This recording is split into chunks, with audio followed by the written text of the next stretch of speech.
Allier BD et manga à la prévention contre le syndrome de l'alcoolisation fœtale, c'était le défi de la journée.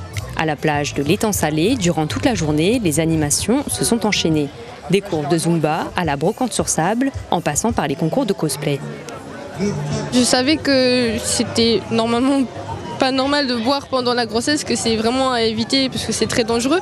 Mais je pense pas qu'il y avait des associations qui se battaient contre ça ou quoi que ce soit.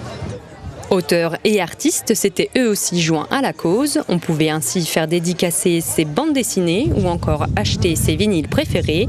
Une manière originale de faire de la prévention. Ça fait depuis quelques années où en fait le docteur Maillard, donc qui s'occupe du SAF, est assez sensible sur ce sujet et aussi un amoureux de la BD. Donc il nous a sollicité depuis pas mal d'années pour faire cette réunion et puis cette petite manifestation assez joyeuse et familiale le dimanche pour réunir un peu les amoureux de la BD et sensibiliser aussi autour du sujet de l'alcoolisation fœtale.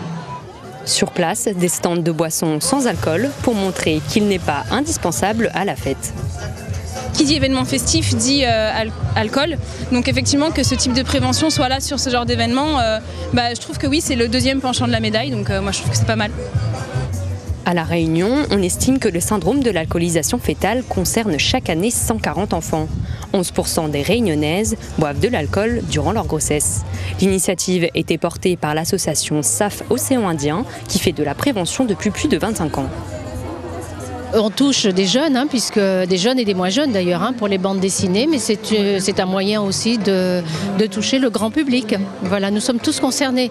Donc je vois bien, il y a des personnes âgées qui sont passées là, mais bon, ils sont, comme ils me disent, ils sont plus en âge de procréer, mais en tout cas, ils ont la famille autour d'eux où ils peuvent en parler et en discuter. Ce vendredi 9 septembre marquera la journée mondiale contre le syndrome de l'alcoolisation fœtale.